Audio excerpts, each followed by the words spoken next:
All right, Matt, I'm just going to tag you. All right. Thank you for everybody who is listening in.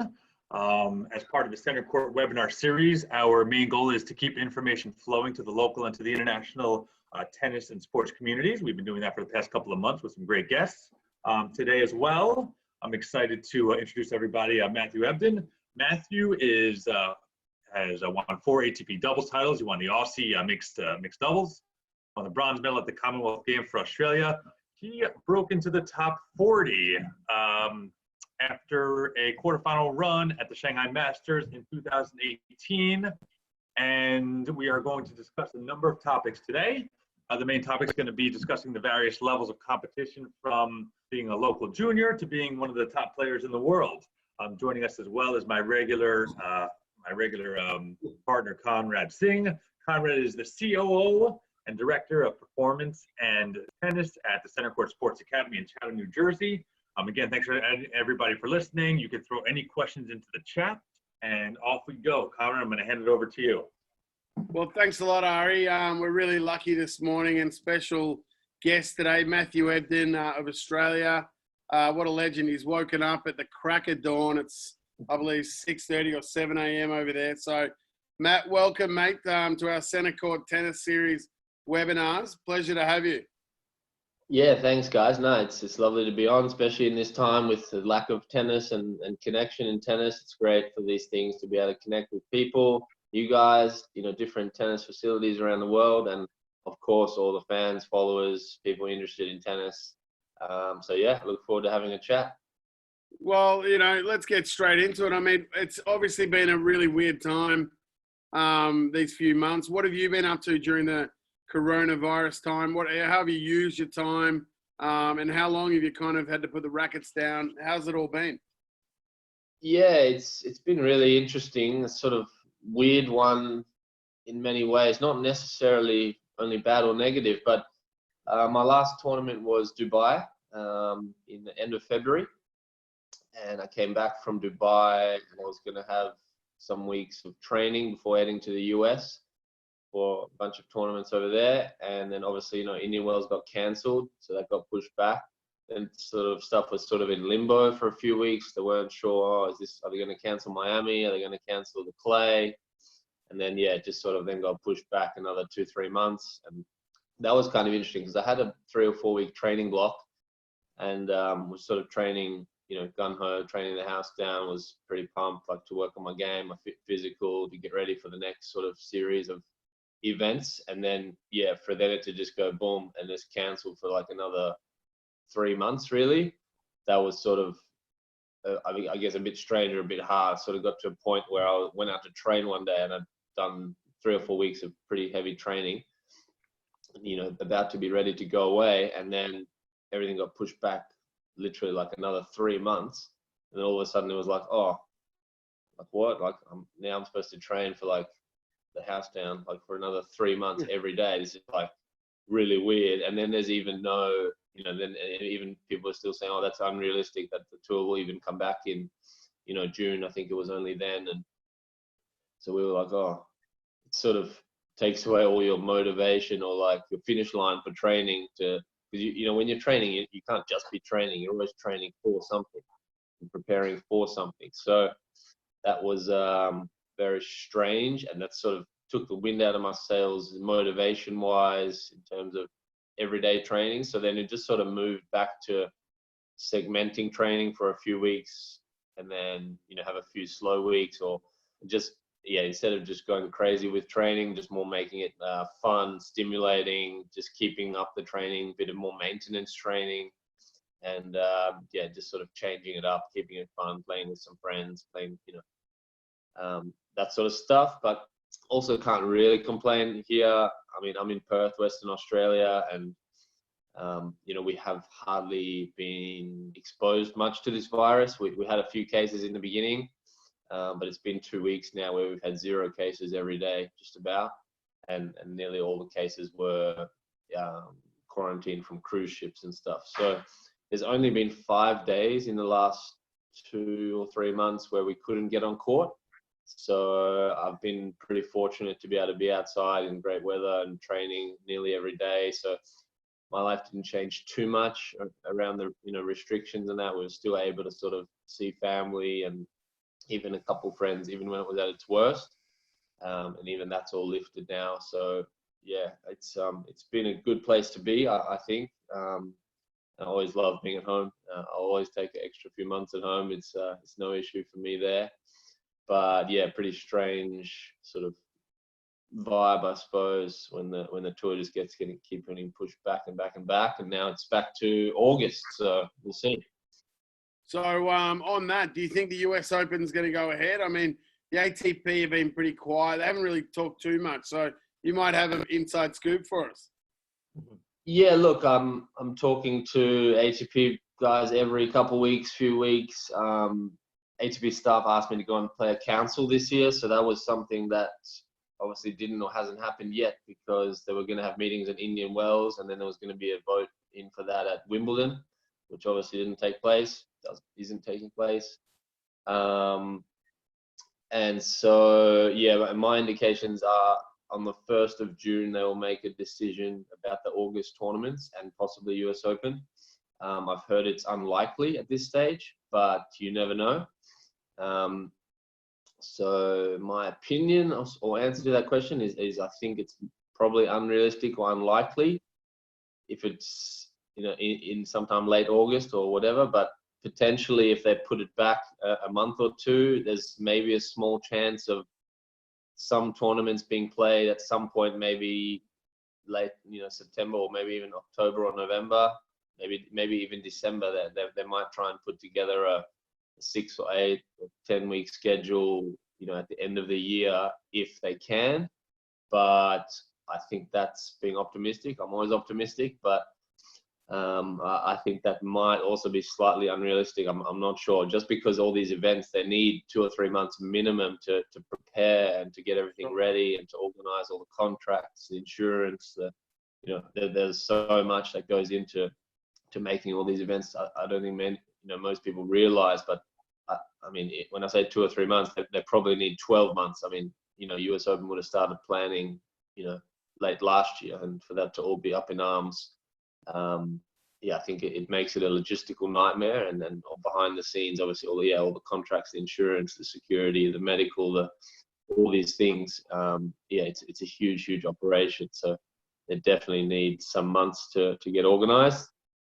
Where it goes exactly, I don't know for sure, but I think it's probably unlikely, as much as I'd love to see it. Just because also I'm on a bit of a panel with Tennis Australia discussing some potential for domestic competition return here. And even Craig Tiley, our Australian Open tournament director, he doesn't think there will be much or any international tour for the rest of this year. That's just his opinion. It's nothing concrete, but that's just what he's sort of thinking and feeling. And they're even looking at January for the Australian Open, and they're looking at different scenarios of whether it will go ahead, how it will go ahead with just local fans, no fans, and then how to get all the players even down here for January in time where, there's no quarantines and all that sort of stuff. So look, you never really know. I still think, 3 months away, 4 months away, I think a lot can happen in 3 months or 4 months. And I want to be optimistic. And for all the tennis fans out there, I hope there will be some tournaments this year. Potentially US Open would be great. But I think it's probably maybe slightly unrealistic, but I hope it is. Yeah, well, we certainly do too. So a major part of our Centercourt Sports Academy, Centercourt Tennis Academy kids and juniors very serious, obviously, about their tennis. Our topic today that we really wanted to discuss with you, and we spoke with a couple of mates of yours, Liam Smith being one of them. We're really keen on understanding, as a player, you've been through all the levels, from obviously junior to breaking into transitioning to pros, then all the way up, quarterfinals of big events. You've won, as Ari said, you've won a Grand Slam mixed doubles. You've represented Australia, taken a bronze medal at Commonwealth Games. That must have been huge. You've pretty much experienced, some big things. You've played huge names from played Andy Murray, David Ferrer, Rafa Nadal, some huge names. Right? Yeah. So I'm really keen to kind of get an understanding from you as kind of going through all those sort of different layers from junior to pro. Let's call it from junior to top 40. Sure. What was it for you, getting through the levels? What was it that you recognized, call it from a junior to transition to pro and then up through the different ranking levels? What were the biggest challenges and hurdles? Yeah, and like you say, I do feel like I have, a really good insight into that because obviously, I did start as a young kid. My parents and older sisters were good players, so literally since I could walk, I was toddling around the tennis club, hitting against the wall, and then getting on the court with my own lessons from a young age, and I just loved it. So, and like you say, through all the way till top 40 in the world, beating top 10 players, having big results in singles, doubles, mixed doubles, winning Grand Slam, Davis Cup. So, and then virtually every rung in between. I wasn't someone who at 17 was, top 5 in the world and world number 1 like Nadal. So I did have to take those steps, through juniors, then through futures challenges, and then onto the tour. And I broke into the top 70 more or less around 23 years old, which, so it sort of took me probably 5 years since I left school and trained and got on the tour and to really get to the really top, which breaking in at 23, even at that time and even now, was relatively young. It's not a bad job actually. A lot of guys doing it a lot later than that then and now. But so let's talk through. So as a kid, obviously I started playing super young at the local tennis club, family, friends, sisters. My 2 older sisters were good players. So I sort of followed in their footsteps. And then just started lessons. I think I remember playing maybe under 8 tournaments, under 10 tournaments in South Africa. I was born in South Africa. Didn't move to Australia until I was about 13. Even there under 10 and under 12 tournaments were quite big. Every holidays, even during school terms, we were playing tournaments all the time. The under 12s there, I won a South African Nike Junior Tour Masters, and the winners of each age group then went to play in Spain, in Barcelona, in the World Junior Tour Masters. So I won the under 12s. Kevin Anderson won the under 14s actually. Oh, wow. It was the age group above me, and we grew up more or less playing juniors together. So me and him actually went on a trip to Barcelona together. I was the under 12s, he was under 14s, and we went to play World Masters in Barcelona. That was our first experience really on clay up there, and I think Kevin lost to Rafa actually in the 14s. Wow. And it was on clay. I think first time for us. Obviously Rafa was pretty good. I think Kevin might have lost first or second round. I'm pretty sure he lost 6-love, but don't tell him I said that. Anyway, Rafa went on to win that event, and that was, I suppose, an eye opener for us. I think Rafa was only 13 at the time, and he had already quit school 2 years earlier. He was already training with Moya. I think he was sharing even the coach with Moya, and Moya was world number 1 at the time. It was quite amazing to sort of see and hear that going on. And then, I suppose the year after that, sort of 12s, playing all those junior masters in South Africa and that, I moved to Australia at 13 years old. Went into year 8, did high school. So just then, went into all the local and national tournaments in Australia.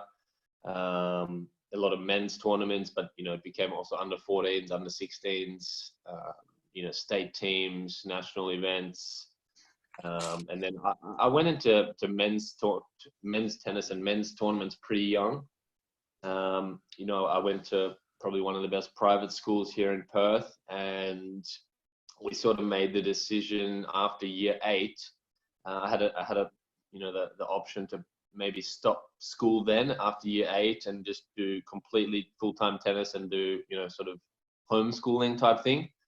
But, I was doing really well at school academically and even with some other sports. Was probably at quite a privileged private school. So, we sort of met with the school over time and decided that I would skip year 9 in school, year 10, And then that way I would finish year 12 schooling when I was about 16, going on 17, and have one extra year then to sort of really train up and sort of catch up that year and then get ready for the tour, the men's tour. So we sort of chose to do that. So yeah, like I said, just, you know, all local and national tournaments, men's leagues, you know, all the national state teams, you know, national tournaments around Australia, money tournaments, all that. And yeah, from probably 14, 15, I just sort of sunk myself into men's tennis and sort of decided that I will stick it out and do, you know, my year 11 and 12 TE or my sort of high school,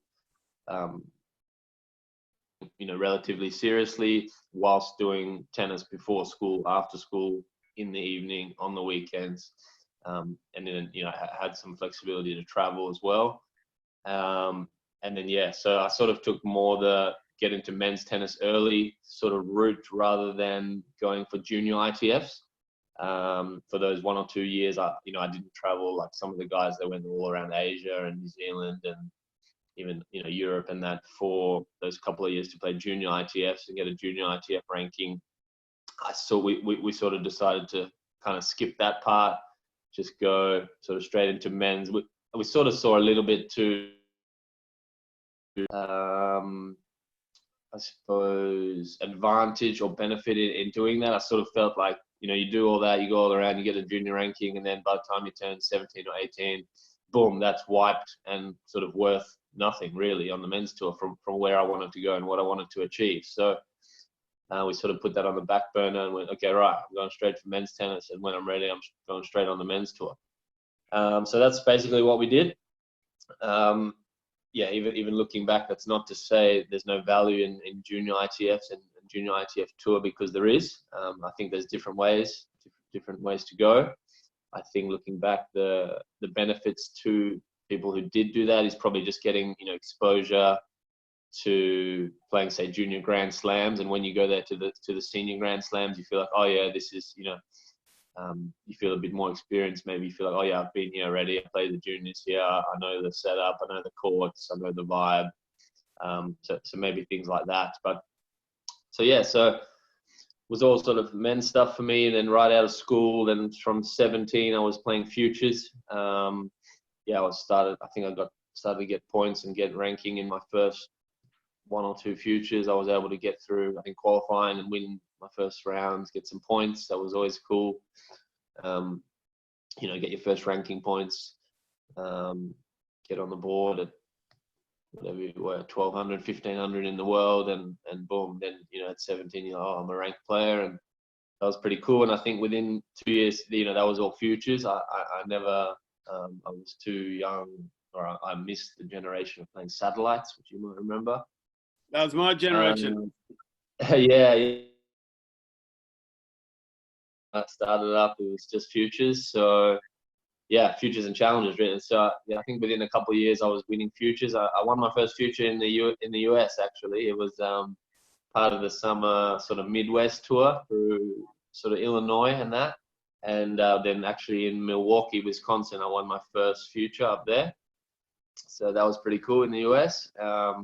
Yeah, won some more, I think, later that year or the following year, maybe in Asia, and, you know, then started playing challenges as well. And I think, yeah, by sort of 19, I was maybe 19, 20, and might have been sort of was into the top 300, and obviously then getting up to, you know, one of the higher ranked Australians, maybe, I don't know, in the top 10 at least, but, you know, probably there was 5 guys still. Leighton was still playing, obviously. Peter Luchak, I think maybe was still in the top 100. One of my old doubles partners. Yeah, there you go. And even Joey Sirani, and a few of those guys were floating around 120 in the world, 150 in the world. Alan Jones, I think. Jonesy, yeah. Yeah, and then, so yeah, through futures and challenges for a few years, sort of. And those years, I remember even with my coach at the time and looking at how I was tracking, even with Tennis Australia, the guys I was working with my ranking was more or less at least sort of halving each year. I suppose that's how we were looking at it. I think, you know, that first year, obviously you get some points, you're 1,500 or something. I think by the next year at 18 or so, I was 719. By 19, I was maybe in the top 500 sort of thing. And following year, sort of top 300. And then, the following year after that, I was maybe at around 150.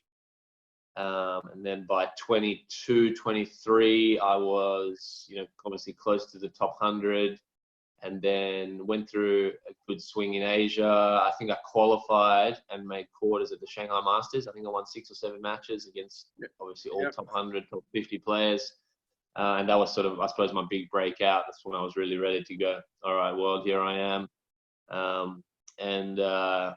think I ended up, well, even the week before in Tokyo, I think I qualified, won a round or two, beating some top sort of 50 guys. I think I beat Lou and Andujar and a few guys like that. I think I lost a tough 3-setter to David Ferrer. I'm pretty sure he made the final that week, lost to Andy Murray. And then, like I say, in Shanghai the following week, I beat, a whole bunch of guys, and then lost to Murray in the quarterfinals there in Shanghai.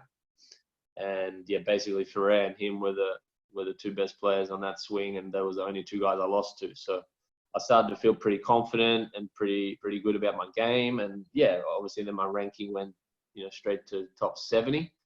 So as I was saying before, I wasn't someone who broke into the top 100 at 18 or 19. I was sort of 22, 23, and which was sort of more or less on track for how I was tracking. That was even pretty young compared to some guys at the time. I think the average age was 27, top 100 at that time. So obviously I was going all right.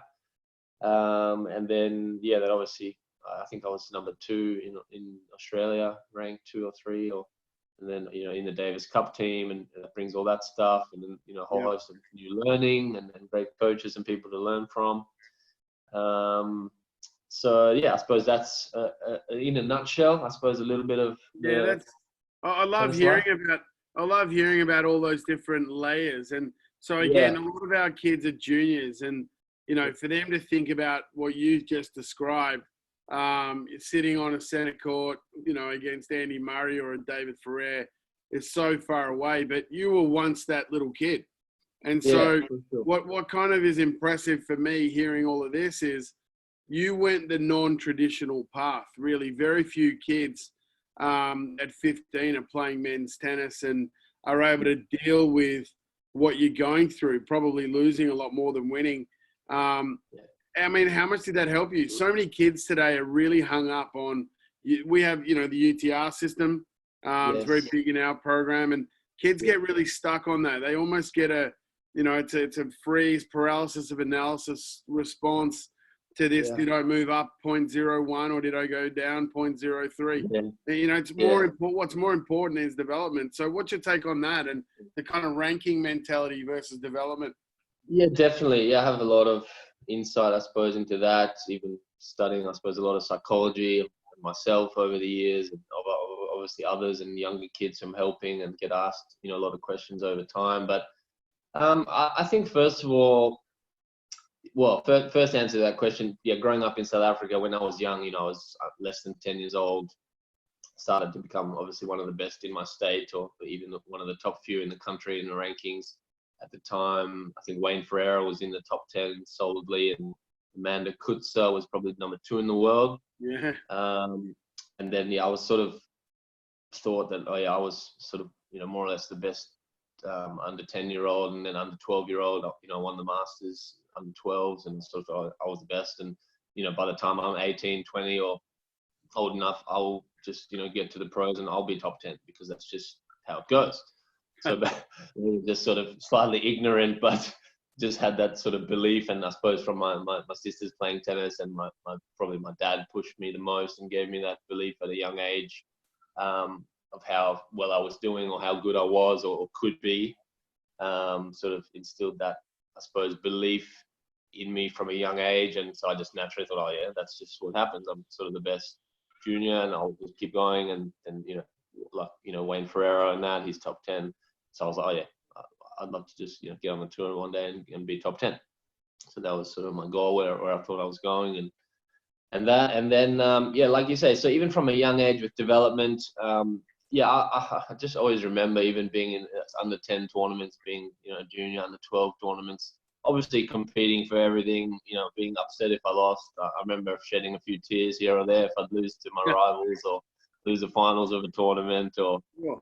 and you know it's bad. You never want that to happen, but just I suppose if you're passionate and you love it, and sometimes you lose, and you just you're only 9 years old, 10 years old.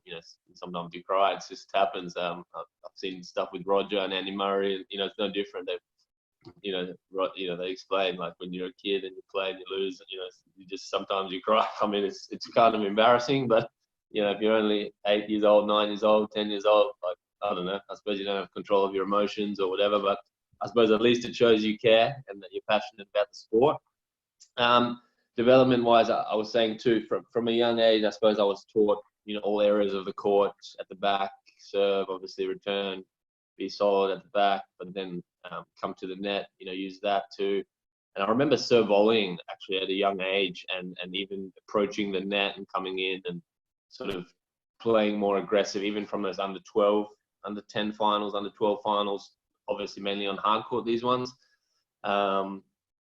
And I remember my coaches or even my dad probably just pushing me to be a sort of player who had one eye on the future, I suppose. When you're 16, when you're 18, when you're 20, you've got to be the one sort of, making some play. If you just stand there and hope to not miss, it's probably not a complete winning mentality when you're older. So I remember always experimenting really with the net.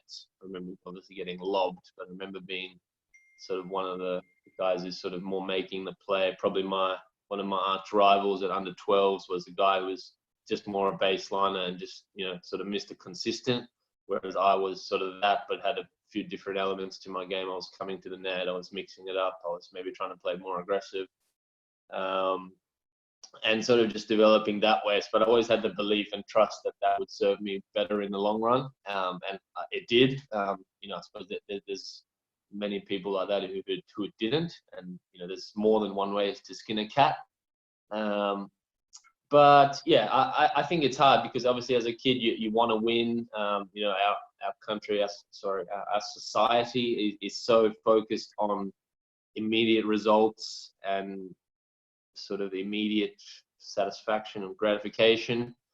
It can be a problem with kids. I just hope kids are taught a sort of rounded mentality and, like you say, a development mentality as well as a winning mentality from a young age. And it definitely takes both. You can't pretend it's all about only development and not competing and winning, because tennis, it's a game of two players or four.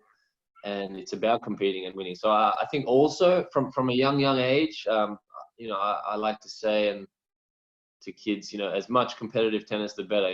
Play your local leagues, play your local tournaments, play your school comps, play any comps you can. Just get super used to playing competition all the time. And then it sort of takes away that unknown or that fear of competing and playing and then worrying about the scores and results, because you play all the time. It's just what you do. And yeah, you're going to win, you're going to lose. And, if you're one of the better ones, you're going to win more often and you're going to be your way up the rankings. In terms of, UTR or your rankings, try to think of it over the course, even now as a professional. We try to think of our rankings over the course of 12 months, really, or even 6 months, 12 months. But, you start at the beginning of the year, even if you have a few, bad patches or a few bad losses or a few, periods where you're not going so well, try and think of it as over the whole 12 months, and then reevaluate and see how your whole 12 months was. To worry about just one match here or there, it's not going to serve you so well, and it's probably more about your overall percentage of matches or your overall form. And if you're doing all the right things, improving your game, if you're playing well, you might still lose a couple of matches. I might run into Rafa second round Aussie Open, but sometimes I might run into Roger only in the quarterfinals in Halle or things like that. So you got to wait a little bit your opportunities for draws, for your wins. I suppose be patient, but of course go after all the right things, your wins. But yeah, try and look at it maybe over a longer period of time, I would say. So what would you say? I was listening recently to another player, Tennis Sangra, and he was having a conversation about the differences between when he's faced the top 5 player. That's kind of one category, and he broke it down to even the top 3. Then he said you got like 5 to 15. Then you kind of got 15 to 50, and so on and so forth. And the difference at all of those levels, he was saying, is that the lapses in concentration are so much shorter the better the play gets. They all strike the ball, similarly well, move similarly well, some more extreme, but it was all about concentration for him and the lapses being shorter as opposed to bigger. And he was saying that, the challenger level and the future level, players would maybe fall asleep for a game or 2 games, and that'd be almost the match there. Whereas he found that when he was playing these top guys, it'd be a point here and there. So talk a little bit about that and kind of what you realized and noticed at those different levels, because you played some of the best. Yeah, I mean, I somewhat agree with what he's saying, what he's trying to say. Yeah, I know set tennis well. I think I played him, even beat him when he was probably struggling some of those years in challenges in the US when I was making my way up. When he was really battling, and it's obviously great to see him in the last few years really come on and come up and have some great results. I think he was a guy, probably one of those classic sort of guys who struggled for many, many years. I don't know if he went to college or not, but probably late in his 20s, finally broke the top 100, and then it's gone up in better since. So yeah, it's been great to see. I like tennis a lot. He's a cool guy. In terms of those guys, I definitely sort of feel like those top 3 or top 4 is probably something a little bit extra special about those guys. They rarely lose. I mean, they do lose sometimes, but they hardly ever lose, and it's quite amazing because the depth in men's tennis, it's amazing, and it's even more deep than it was 5 years ago, 10 years ago, for sure. And every year it's getting closer and closer and more depth. So for sure, though, I mean, I've been really close. I mean, even with, like I told you before, with Ferrer, almost beat him, lost in 3. Even Andy Murray, I think I was up a break first in the 3rd set in Miami in maybe round of 16 when he was number 1 or 2. I think he won the tournament that year, maybe lost the final. But talking to guys who playing and he informed the very best. And I think I won the 1st set, lost the 2nd, was up a break beginning of the 3rd, but then he got on top and then he beat me. So it was super close. With Roger a couple of years ago in the quarterfinals of Halle on grass, somewhere he'd won 10 times. I lost 7-6, 7-5, but I was up a break in the 2nd set twice. Served for the 2nd set, 5-3.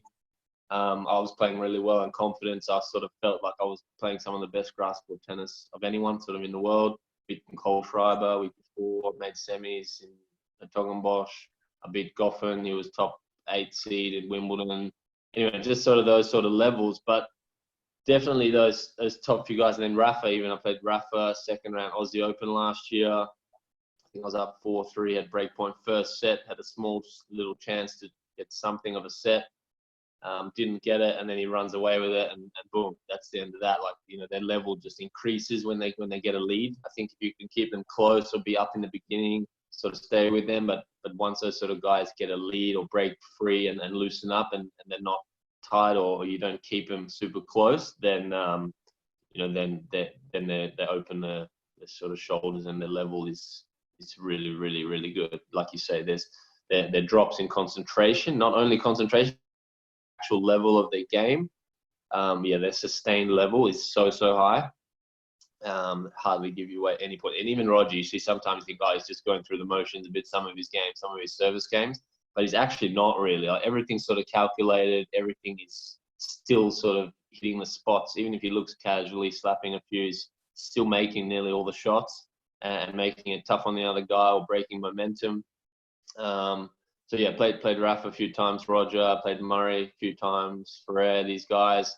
But even Ferrer, like I sort of felt like I was really, if I could have just sustained my level just for another probably 15 minutes, I probably would have won that match. I felt like I was actually more or less the better player. I'd played, I think, 4 or 5 matches. I'd come through qualifying. It was super hot. I think that was he had a bye. He might have only had 1 match or not even 1, and I'd already had 4 or 5. And I think I ended up with a little tweak in my calf. So a lot of those other little factors play in, which probably people don't see. They just see the quarterfinals or the round of 16, and they don't realize that one guy's played 1 match and another guy's played 4 or 5 matches already. Yeah. So that sort of thing with someone like career, and I think he was number 4 at the time. And I felt sort of come off that match like I was probably the better player. I probably should have won that match, but on form wise and just how I was playing and sort of taking it to him, I was sort of able to get the better of him most of the time. Obviously, when I was executing well, but he just sort of outlasted me as he did most people on his career. But yeah, outside those top sort of 3 at that time, when I sort of broke in, I didn't feel sort of much different at all with other guys in the top 10, 20 even. My biggest win at that time, I think, was I beat Marty Fish, I think, in the round of 16 or something at Indian Wells. He was number 7 in the world. I think he was the number 1 American. So that was one of my bigger wins when I was young. I suppose it was one of my top 10 wins. And then, I beat Marty. I was playing well at the time. I had a lot of matches. I was match tough. I was moving great, playing well. Obviously confident on the way up, and I was already top 100 by then. So, and I feel like maybe Marty was struggling a bit on the day all the time, but I won that match pretty comfortably. Just played pretty good, pretty smart, but I think I won in straight 3 and 4. He was 7 in the world, and I was in Indian Wells in his backyard. So number 1 American, it's a big crowd, quite a buzz about it. So I felt like, outside those top sort of 3 guys at that time, for how I was playing and how I was going, I felt I was almost as good as anyone. But I definitely agree of those top three guys were an extra little level or extra little notch. I feel like you could get close or maybe have a chance with them, but record would show that they're nearly always winning their So Matt, if you think about kind of the 12 hours or whatever time span, 16, 18 hours when you found out you were going to play one of the big guns until you walk on. Tell us a little bit about that, because a lot of juniors can relate to that. I mean, they may go into a tournament or they may age up and go from, let's say, 12s to 14s or 14s to 16s and pull a seed, and they may feel they have absolutely no chance to do this. But they do. They're 2 human beings that both bleed with 2 arms and 2 legs. And, so tell us a little bit about that. How would you handle that? Did you have any methods that you used to kind of neutralize? Did you give yourself a shot, from the minute you saw the draw? Tell us a little bit about that. Yeah, I think back to sort of even as I was younger or how and why I think like I do. But yeah, when I see those things, I just think opportunity. And I always give myself a shot. I mean, I walk on against, actually the first time I played Rafa was at Queen's Club. I think I was 22, 23. I think I qualified. I don't think I was even top 100 yet. I think he just won the French. He was world number 1. He'd come from Paris overnight sort of thing. And to play me 2 days later, I'd qualified. I think I beat someone 16 in the world first round. Was on the grass, obviously, and playing well. I actually got massive food poisoning. Anyway. But so I ended up still getting through my matches and throwing up all night, throwing up on the court, but still won my last round qualifying match, even my first round match. I think then I might have had a day off before to play Rafa, and literally just won the French. He was world number 1, and to play with Queens. And I suppose I had exposure to playing top 10 players or other guys before that, but I just saw massive opportunity all the time. And I always gave myself a shot. And I thought, this guy obviously, he's world number 1. He's come from the French, but I'm a great grass court player. I've already had a few matches, and I thought, geez, if there's ever a time to beat Rafa, it's right now. And I really thought it was a great time. I thought, okay, well, obviously, it's going to be Rafa, but I'm on the Centercourt of Queen's Club playing against world number 1. Get to show my stuff. I suppose that was a lot my mentality, I suppose, from a young age. I remember my older sisters also, she was probably, like a number 1 junior, but older than me. But she had a slightly different thing. She never liked being on the big front center court. She never liked being the top seed. And then, after 18, she became a physio. She chose that, tennis and competitive life wasn't for her. And that's fine. Everyone's different. But, since a kid, I can just remember always like, put me on center court, put me on the front. Let me be the top seed. I want to be the best. Like, I want to show people what I can do.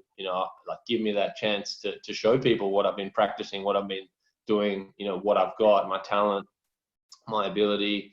And even, onto the tour. I remember, I think, qualifying in Brisbane, one of my, when I was maybe 19 or 20, and I think I beat, obviously, some good players. I think I beat Jürgen Melzer in the first round when he was, I think he was top 10, or he was top 10 a month or two after.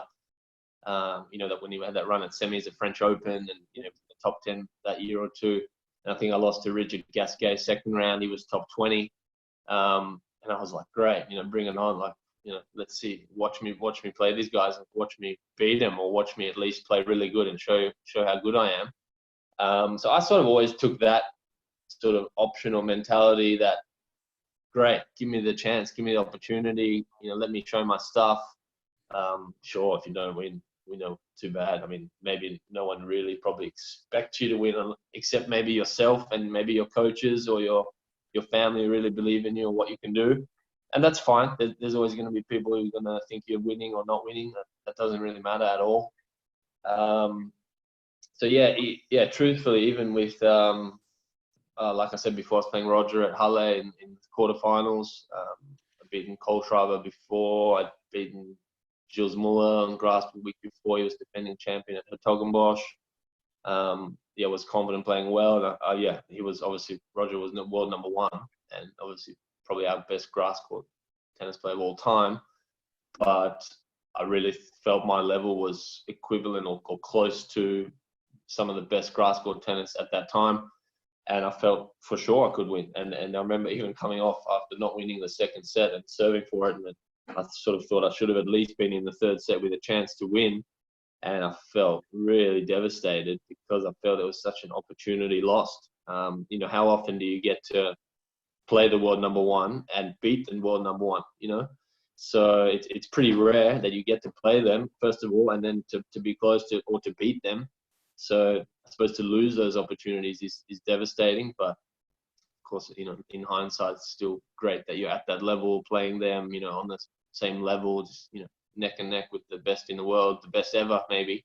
So that's pretty cool. I suppose, I'm sort of a big picture guy in a lot of senses.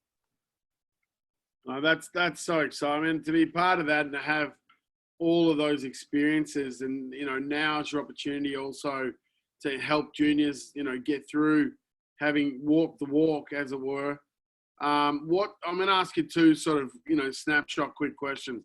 If you had to give juniors 2 to 3 sort of character traits or pillars of development that you believe they need, what would it be? And my second question is, same thing for parents who are supporting their kids. What would that be?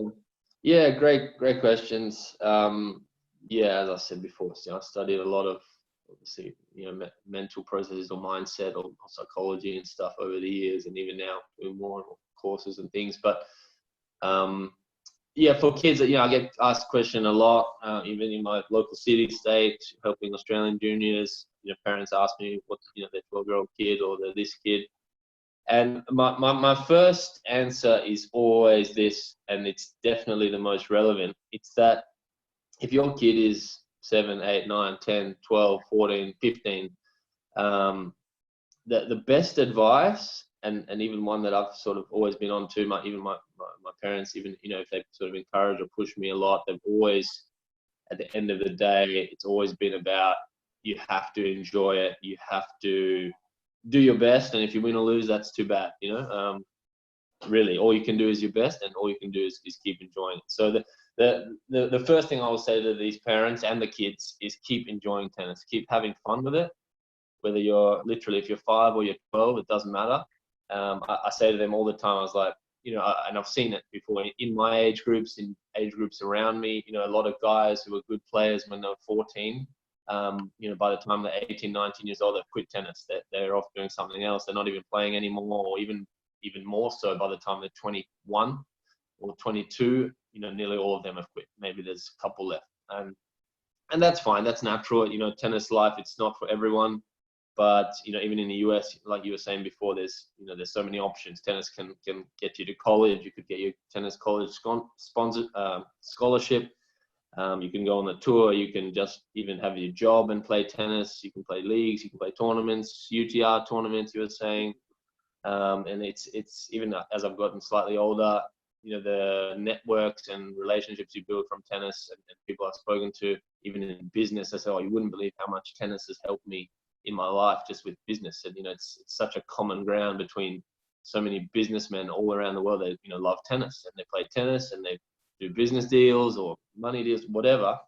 So anyway, my first and the most important thing is to keep enjoying it and have fun above everything else. Because I see kids out there, if they're too pushed or if they're not enjoying it, they're trying to take it too seriously from 9 years old or 12 years old or whatever they are. And if they start to not enjoy it, it's a slippery slope. And you can probably bet that within 4 years' time, they will have quit the sport. And that's been a huge thing. And I said to them, I was like, look, you're better off slightly relaxing here, working on your game, sure, but making sure you have fun. Play with your friends, play with your coaches that you like. If you don't want to play or train one day, okay, well, you're not going to be as good as you could if you maybe did, but if you don't want to, and that's going to be more important for your happiness and for your enjoyment of the sport long term, fine, take some time off, take some weeks or months off if you need to. Go play another sport for a bit and then come back, or do both at the same time, or mix it up, or just keep it fun and stimulating above all, because if you don't, you'll probably quit and you have no chance to become a good player if you quit. So and that's actually the reality of it, and I've seen it so much. I speak from experience, from seeing people around me. If they don't enjoy it, they're not stimulated, it's not fun because it's too much pressure. They're hating losing, they're hating winning, even competing. If it's it's taught to them in the wrong way, there's not the right focuses on development, on staying happy, staying fun. Even their parents that break down in their relationships with their parents because they're fighting over tennis or results or this or that. That's going to cause commotion. They're going to not want that. They're going to get out of the sport. They're going to quit. So that's definitely my number one. I mean, you cannot be a good tennis player, even a great tennis player, if you've quit by the time you're 18, 19, 20. There's no chance. So that's definitely the most important. And I would say similar for parents. I would say, encourage your kids, encourage development, and encourage them for sure to try their best. Sure, if they're behaving badly, if they're disrespecting themselves or the sport, I agree that's not on. There's certain things that are non-negotiable. I think in life and in tennis, I don't think that matters. But yeah, it's the same thing. Work with the children, work with your kids, and make sure they're doing it because they want to do it. As much as my parents sort of and family pushed or encouraged me, my dad always would check in with me and be like, are you sure you want to do this? Do you not want to go to university? I was entered in to do a law commerce double degree at one of our best universities in Australia. I had, unbelievable grades. I had 98.5 TER grades to go to university and do that. So my dad was like, oh, why don't you do this? You can go, you can be a lawyer, you can be earning big money in just a few years. And I was like, no, I want to play tennis. I'm deferring that.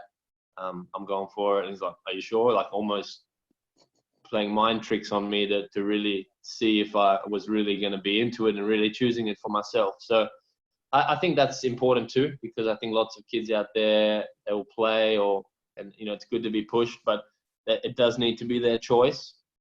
And I think good little check-ins and reminders over the years that they still want to play or to a certain level is their choice. And it's also not for everyone. Competitive tennis, it's really not. There's so many people out there who it is for, but there's so many people out there who it's not for. It doesn't mean they can't still play tennis. They can go to university, they can get a job, they can do whatever else in their life. They can be a tennis coach, you can play socially, you can play tennis for the rest of your life. It's been shown to be one of the best, if not the best sport for longevity in life, for your cognitive function later in life. So, don't throw the sport away, even if you don't want to be a professional. There's so many benefits to playing tennis for your whole life that I think are worthwhile. No, that's well said. We have a lot of our coaches that are on the call. Some of them have asked questions. I know you've had a handful of coaches over the years. What are some of the best qualities that they've that they've instilled in you that you enjoyed the most out of working with some of your favorite coaches? Yeah, I've been very fortunate. From a kid in South Africa, obviously I had some young developmental coaches, but then being an Australian and being in Australia since I was 13 years old. Yeah, obviously my sort of local development coaches here, but then Australia, as you know, similar to you guys, we have an incredibly rich tennis history and so many great legends of the game who have become coaches and coaches. Some of the guys I've learned from, I feel like when people ask me this, I feel like in the last 15 years through Davis Cup and in Australia and all the different things, I feel like I've probably learned from, 10 of the best people on the planet in tennis. So some of them include some years Mark Woodford, Josh Eagle were helping me some years. Then Peter McNamara, he was an ex-top 10 player. Actually, he died sort of last year. That was unfortunate, Pete. So yeah, those guys. And then in Davis Cup, obviously Tony Roach started to help me. Todd Woodbridge was helping me. He was our Davis Cup coach. He even helped me personally a bit. Obviously learned a lot from Leighton as a young 17-year-old. He was here in Hopman Cup. I was probably his training partner for some weeks. And then over the years, obviously practiced, played against him, played with him in doubles in Davis Cup.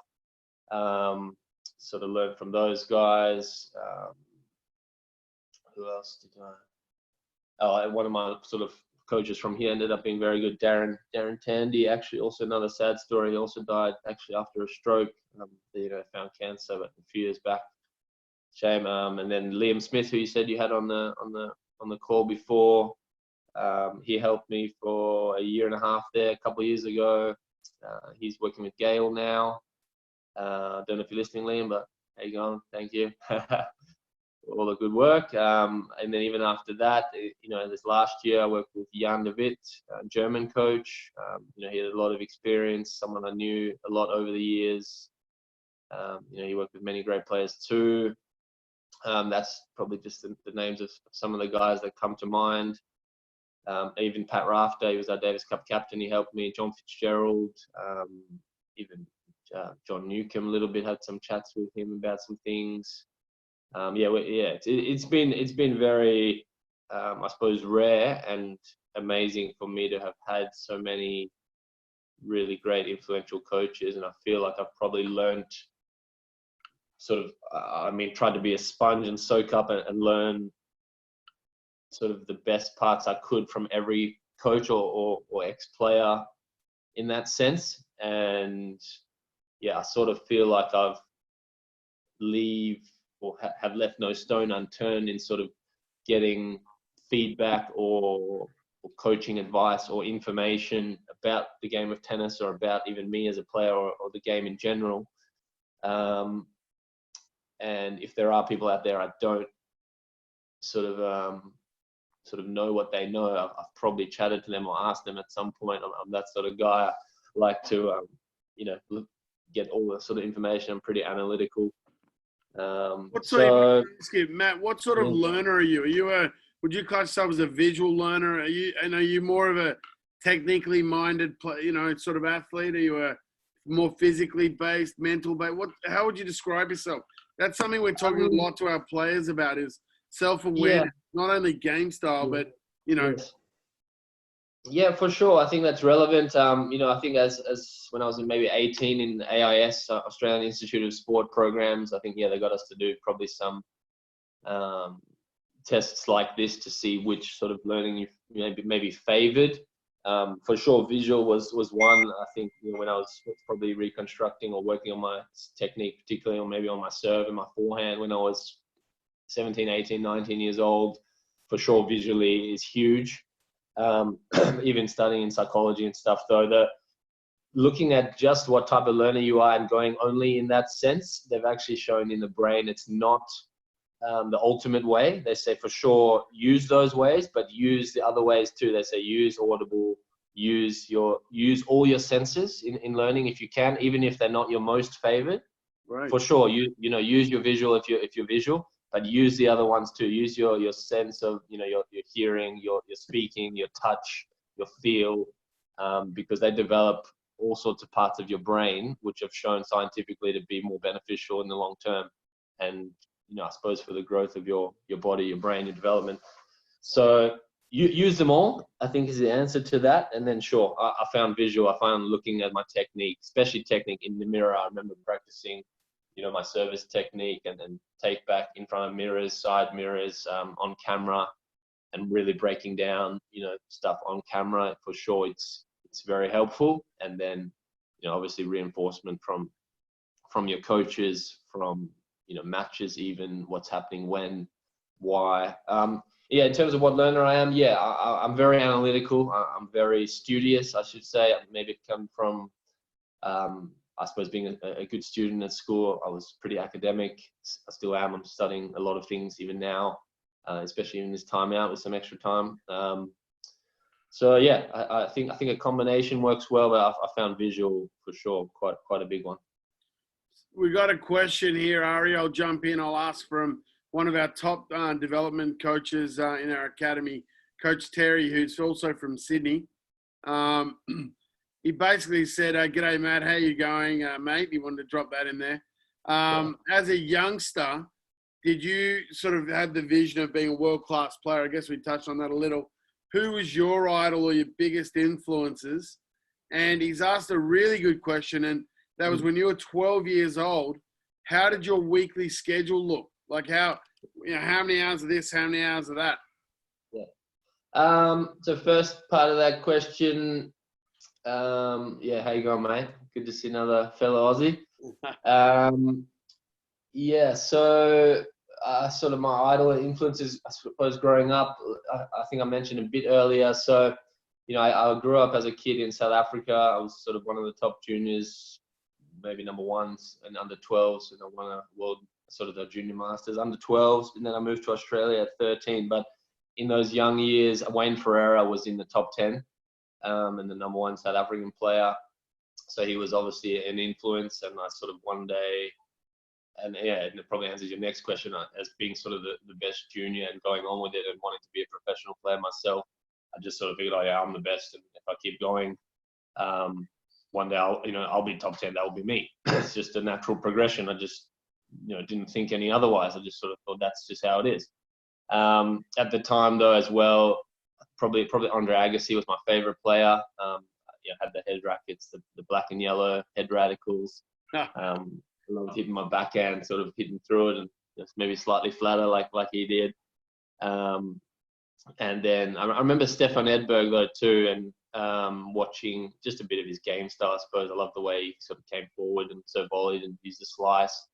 So probably those three guys were some of my bigger influences. I remember definitely loving Andre, Wayne Ferreira, obviously watching him a lot, and then probably Stefan Edberg was obviously maybe a little bit older, but it was that. Those were probably sort of biggest influences. And then, as I got towards a teenager, probably Federer was, definitely someone I was interested in watching.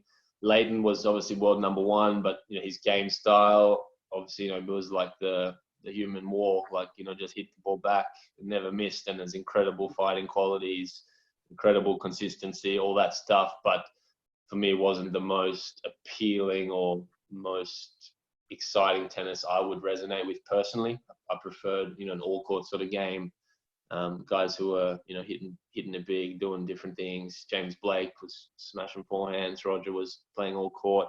And then even here at Hopman Cup, I think I remember when I was 17, because he's also the same age, I was just sort of coming onto the tour, and Serbia were playing on the sort of back court, and it was a young sort of dark-haired kid playing for Serbia at 17, and I was like, oh, geez, this guy's good. And I was watching him. He took the ball early, had all the shots, played aggressive, moved great, and I think he was around 70 in the world, or something like that. But he was only 17 or 18, and I think Roger was up at the top. And I remember people asking me, "Oh, who's your favorite player? Or who your favorite players on the men's tour?"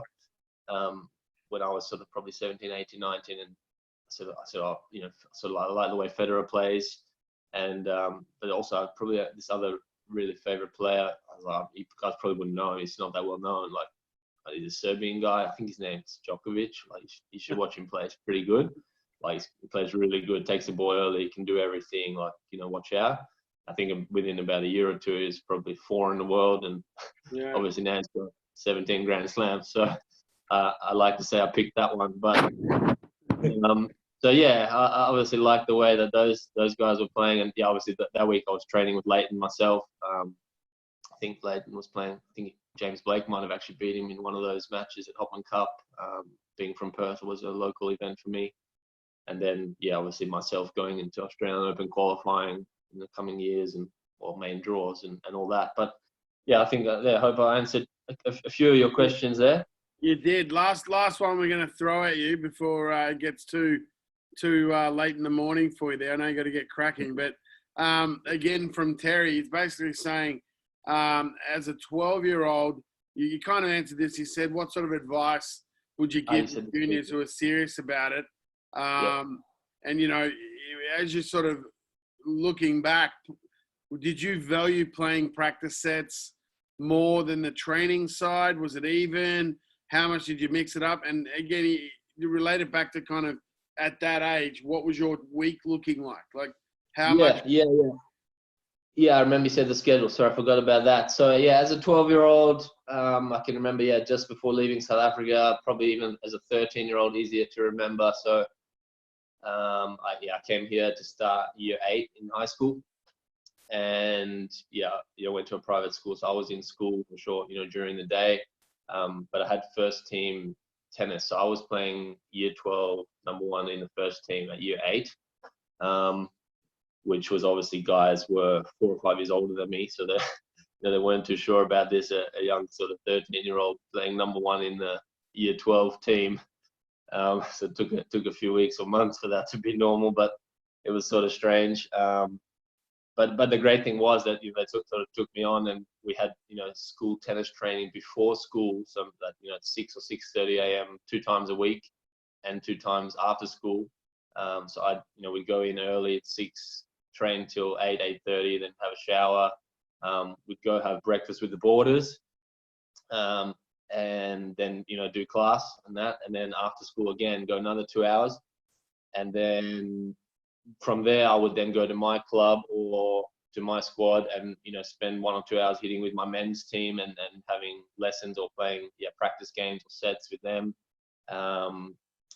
Probably 3 of the other afternoons during the week, I was out to the sort of National Tennis Centre, the State Tennis Centre, and, doing my coaching squads also with guys my age or probably a few years older. And, some of our better coaches. I remember Chris Johnson. I think he got to top 100. He was one of the other sort of best or highest ranked players to come out of sort of Perth and in Australia. But yeah, so every afternoon and every evening, basically, I was doing tennis, and probably 2 of the mornings before school. And then Saturday morning, I would have competitive school tennis until probably 12 o'clock. And then I would go straight across to start men's tennis, like league tennis at 1 o'clock on Saturday afternoon. So I'd literally go from one straight to the other at whichever club it was going to be held at, and then play that until 5 or 6 p.m. You'd play singles and doubles with the team.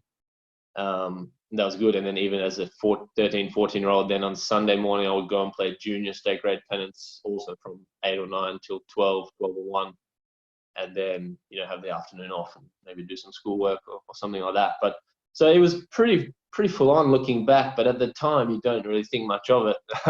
You don't sort of get tired, I suppose, as a kid, and I suppose I just loved it and I was good at it. So it was stimulating, it was fulfilling.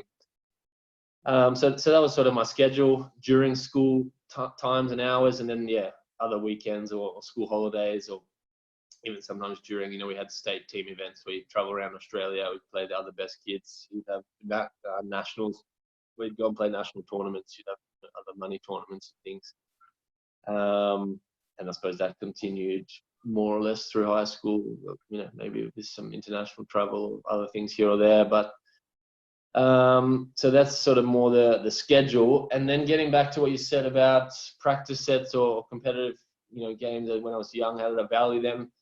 Same thing. I think I just became so accustomed to it just being normal that I don't even remember thinking, how many practice sets did I play? Because I think I was in teams. I was in school teams. I was in, league teams, pennants teams, state teams, and even national teams. And, you practice with your guys, you trained with them, you played with them. And, I suppose, yeah, you competed and played sets or practice matches to see who was number one, who was number two, who was number three, where you guys were at. And I suppose probably easy because I was probably winning nearly all or most of those, and I was probably the number one. So I suppose it made it quite fun or easy or fulfilling for me, and no real issue or not much thought of it. But for sure, there's times I did lose or think back to, losing finals or losing playoff matches or this or that. And yeah, I suppose it can sort of get you down, but I think it comes down to, like we said before, your parents or even your coaches or people around you just instilling in you that, even if you lost or you had a bad loss or something, if you come off and you're down or something, and I think my dad would go, well, did you try your best? And I say, yeah, actually did, but just played really bad or something. You go, oh, well, great, that's all that matters. And, you move on. You go, don't worry, next match or play again next week, or, there'll be plenty of other times or opportunities. So yeah, I suppose you can't take it too seriously, but obviously at a young age, if you're loving what you're doing, passionate about it, I think the seriousness will sort of flow through naturally as well. As, providing you have some levels of support from your parents or your family or your coaches, I think you'll naturally gravitate to I suppose systems and scenarios where it will allow you to take it more seriously. But yeah, in terms of being, I obviously saw a lot of kids who are, their parents thought they were really good, or they maybe even thought they were really good, or they were really pressured into doing a lot of lessons or a lot of training or a lot of travel, and you could see they weren't really enjoying it, or they were, been under the pump a lot of the time. And yeah, those are probably nearly all of them who ended up quitting the sport by 16, 18, 20. And you do get the odd exception. You look back and there are one or two that were really pushed that do make it through and whatever. But I find a lot probably ended up quitting or giving up. So I think there's always a good balance. And like I said, as your kid gets to 12, 13, 14 or more, that they start to become more of a person. You can check in with them and see do they really like this? What's their views? And I suppose to work with them to do they really like this? Are they having fun? And if they're not, can you keep it fun or is it not for them? Yeah, I think just a lot of communication is important and balance. Yeah. Well, that is really, really insightful, Matt. Look, I know you got to get running. I know a lot of our viewers here have to get moving too, but that was absolutely awesome. I loved it. Just the information was so real. You really spoke to, I think, a lot of our juniors and members and parents and academy kids. So on behalf of Centercourt Tennis Academy, next time you're up here in the US, we really would love you to swing by. Yeah, I'd love to. I'd love to come and see you guys up there and check out the operation and meet you guys and even all the listeners. Yeah, part of tennis and traveling. We're all people at the end of the day. We all love making friends, connections, networks around the world. So yeah, I'd love to come and check it out. Hit a few balls. Maybe we can do something one day. It'd be great. Well, we tried to get you last year to come and join us at our $50,000 cash shootout. You couldn't do it. I think you got injured the week before in Canada or something. But next one up, we expect. What day do you usually hold that? What That's day was that? July. Right, that was right after Wimbledon. Yeah, there was also a challenger up in Canada with Tomic was in and a couple other guys. It was basically the week after the second week of Wimbledon, I believe. Okay. So I think I was maybe then going to Newport or something. I was staying on the grass. I can't remember exactly. Let's see. You were in. Hey, let's make it happen one day. Yeah. Here, you were in. I don't know why I was. You were in. We lost Yari. We lost you. But Matt, so look, next time you're around, mate, for sure, we're going to call you in. But thanks a lot for having us. To our viewers, thanks again for listening in. This is a part of the Centercourt 360 program, which I think everyone knows. Our Centercourt 360 program, it's a holistic view at developing our athletes, Matt, where we look at providing academic assistance to their sporting assistance. So we're going the other way. Yep, great. No, perfect. I'm a big believer in that. I studied a degree early on in my tennis career, and even even since I'm doing a whole bunch of courses online through different universities, even now in this time. Yeah, nothing like education and sport and tennis and everything. But yeah, also I know you guys have been in the thick of it a little bit in New York with this virus. So I wish you all the best and keep you in our prayers here from Australia. Yeah, it's pretty good here. There's not too much, but we're definitely keep thinking of you guys. Thanks a lot, Matt. And mate, all the best. We'll see you hopefully kicking goals at the US Open. If not, next year for sure. For sure. Yeah. See you guys soon. Thank you. Thank you so much, Matt. See you, mate. Yeah. Bye.